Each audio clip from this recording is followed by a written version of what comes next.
ಮಹಾನ್ ಮಾನವತೆಯ ಹರಿಕಾರ, ಸಂವಿಧಾನ ಶಿಲ್ಪಿ, ಭಾರತ ರತ್ನ ಡಾಕ್ಟರ್ ಬಿಆರ್ ಅಂಬೇಡ್ಕರ್ ಅವರ 135ನೇ ಜಯಂತಿಯ ಅಂಗವಾಗಿ ಶಿರಾನಗರದಲ್ಲಿರುವ ಬಾಬಾ ಸಾಹೇಬ್ ಅಂಬೇಡ್ಕರ್ ಅವರ ಪ್ರತಿಮೆಗೆ ಮಾಜಿ ಶಾಸಕರಾದ ಡಾಕ್ಟರ್ ಸಿಎಂ ರಾಜೇಶ್ ಗೌಡ ಹಾಗೂ ಬಿಜೆಪಿ ಹಿರಿಯ ಮುಖಂಡ ಬಿಕೆ ಮಂಜಣ್ಣ ಪುಷ್ಪಾರ್ಚನೆ ಮಾಡಿ ಗೌರವ ಸಲ್ಲಿಸಿದರು.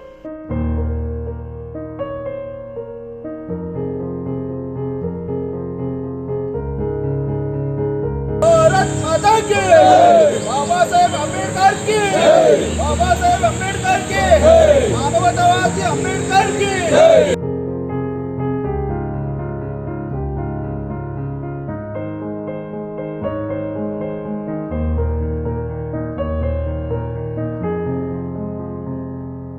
ಇದೊಂದು ಭಾರತಾದ್ಯಂತ ಸಂವಿಧಾನ ಶಿಲ್ಪಿಗೆ ಗೌರವ ನೀಡತಕ್ಕಂಥ ಹಲವಾರು ಕಾರ್ಯಕ್ರಮಗಳು ಇವತ್ತು ಜಿಲ್ಲಾ ಮಟ್ಟದಲ್ಲಿ, ತಾಲೂಕು ಮಟ್ಟದಲ್ಲಿ, ಗ್ರಾಮೀಣ ಮಟ್ಟದಲ್ಲಿ, ರಾಷ್ಟ್ರ ಮಟ್ಟದಲ್ಲಿ ನಾವು ಆಚರಣೆ ಮಾಡ್ತಕ್ಕಂಥದ್ದು.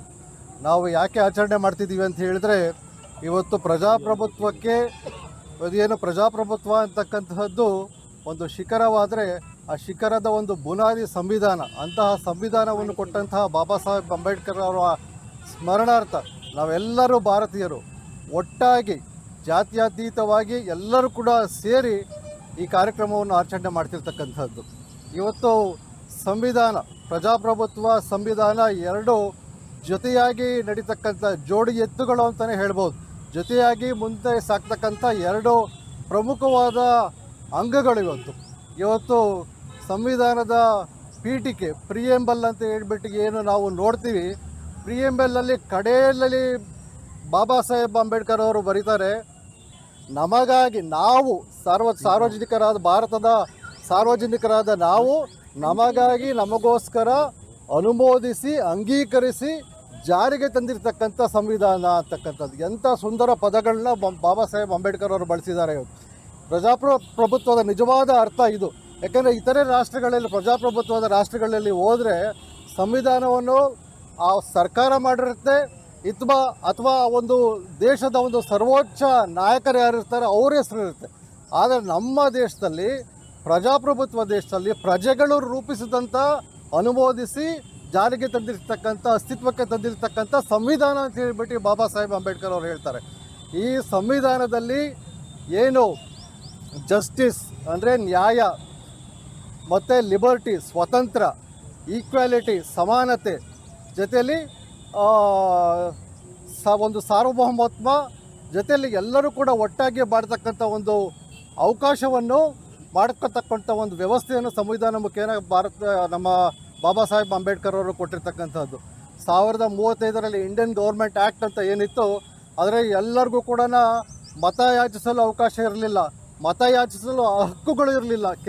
ಕೆಲವು ಪ್ರಜಾಪ್ರಭುತ್ವದಲ್ಲಿ ಕೆಲವು ಒಂದು ಅಂಗಕ್ಕೆ ಮಾತ್ರ ಮತಯಾಚನೆಯಲ್ಲೂ ಒಂದು ಅವಕಾಶ ಇತ್ತು.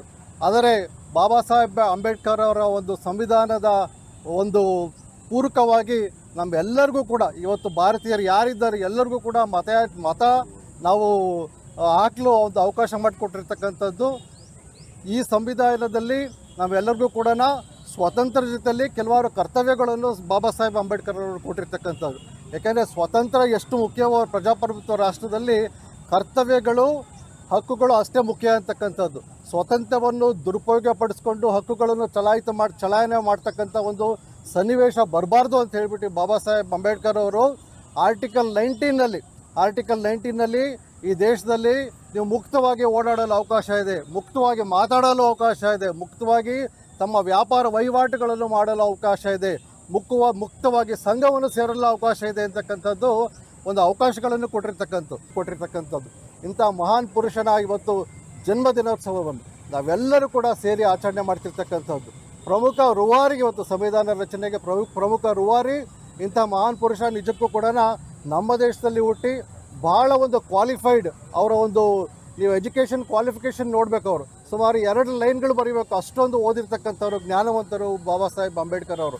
ಶಿಕ್ಷಣದಿಂದ ಮಾತ್ರ ನಾವು ಮುಂದುವರಲು ಸಾಧ್ಯ, ಶಿಕ್ಷಣದಿಂದ, ಹೋರಾಟದಿಂದ ನಮ್ಮ ಹಕ್ಕುಗಳನ್ನು ಸಾಧನೆ ಮಾಡಲಿಕ್ಕೆ ಸಾಧ್ಯ ಅಂತಕ್ಕಂಥದ್ದು ಹೇಳಿದವರು ಬಾಬಾ ಸಾಹೇಬ್ ಅಂಬೇಡ್ಕರ್ ಅವರು. ಬಾಬಾ ಸಾಹೇಬ್ ಅಂಬೇಡ್ಕರ್ ಅವರು ಹುಟ್ಟಿಲ್ಲ ಅಂದರೆ ನಾವು ದೇಶದಲ್ಲಿ, ಭಾರತ ದೇಶದಲ್ಲಿ ನಾವು ಯಾರು ಇಲ್ಲಿ ಬಂದು ನಿಂತ್ಕೊಳ್ಳೋಕೆ ಆಗ್ತಿರ್ಲಿಲ್ಲ. ಯಾಕೆಂದರೆ ಅವರು ಒಂದು ಜಾತಿಗೆ ಸೀಮಿತವಾಗಿ ಅವರು ಈ ದೇಶದಲ್ಲಿ ಕೆಲಸ ಮಾಡಲಿಲ್ಲ. ಅವರು ಇಡೀ ನಮ್ಮ ಭಾರತದಲ್ಲಿ ನಾವು ಯಾವ ರೀತಿ ಬದುಕಬೇಕಂತ ಒಂದು ದಾರಿ ಕೊಟ್ಟರೆ ಯಾರಾದರೂ ಇದ್ದಾರೆ ಅಂದರೆ ಡಾಕ್ಟರ್ BR ಅಂಬೇಡ್ಕರ್ ಅವರು. ಅಂಥ ಸಂದರ್ಭದಲ್ಲೇ ನಾವೆಲ್ಲರೂ ಇವತ್ತು ಒಗ್ಗೂಡಿ ಅವ್ರ ಜನ್ಮದಿನ ಆಚರಣೆ ಮಾಡ್ತಾಯಿದ್ದೀವಿ. ಯಾಕಂದರೆ ಕೆಲವು ಜನ ಹೇಳ್ತಾ ಇದ್ದಾರೆ ಅಂಬೇಡ್ಕರ್ ಅವರು ಆ ಜಾತಿ ಸೀಮಿತ ಆಗಿದ್ದಾರೆ, ಈ ಜಾತಿ ಸೀಮಿತ ಆಗಿದ್ದಾರೆ. ಅದು ತಪ್ಪು ಕಲ್ಪನೆ ಅದು. ಯಾಕೆಂದರೆ ಅಂಬೇಡ್ಕರ್ ಅವರು ಅವತ್ತು ಸಂವಿಧಾನವನ್ನು ಈ ಭಾರತದಲ್ಲಿ ಸ್ವಾತಂತ್ರ್ಯ ಬಂದು ರಚನೆ ಮಾಡಲಿಲ್ಲ ಅಂದರೆ ನಾವು ಯಾರು ಈ ದೇಶದಲ್ಲಿ ಬಾಳ್ ಮಾಡೋಕ್ಕಾಗ್ತಿರಲಿಲ್ಲ, ಜೀವನನೂ ಮಾಡೋಕ್ಕಾಗ್ತಿರಲಿಲ್ಲ. ಮತ್ತು ಈ ರೀತಿ ನಿಂತ್ಕೊಂಡು ಮಾತಾಡೋಕ್ಕೆ ಅವಕಾಶನೂ ನಮ್ಗೆ ಸಿಗ್ತಿರಲಿಲ್ಲ. ಯಾಕಂದರೆ ಹಿಂದೆ ಬ್ರಿಟಿಷರ ಕಾಲದಲ್ಲಿ ಬ್ರಿಟಿಷರ ಆಡಳಿತ ಇತ್ತು, ಅಂಥ ರಾಜ ಆಡಳಿತನೂ ಇತ್ತು ಅವಾಗ ಹಿಂದೆ. ಅಂಥ ಸಂದರ್ಭದಲ್ಲಿ ನಮಗೆಲ್ಲರೂ ಇವತ್ತು ಪ್ರೇರಣೆ ಆಗಿದ್ದಾರೆ ಅಂಬೇಡ್ಕರ್ ಅವರು. ಅಂತಹ ಮಹನೀಯರು ನಮ್ಮ ದೇಶದಲ್ಲಿ ಹುಟ್ಟಿರ್ತಕ್ಕಂಥದ್ದು ನಮಗೆಲ್ಲರೂ ಪುಣ್ಯ. ನಮ್ಮ ದೇಶದಲ್ಲಿ ಮುಂದೆ ಬರಬೇಕಾದ್ರೆ ನಮ್ಮೆಲ್ಲರಿಗೂ ಪ್ರತಿಯೊಬ್ಬರಿಗೂ ಮುಖ್ಯ ಕಾರಣಕ್ಕಂದ್ರೆ ಶಿಕ್ಷಣ.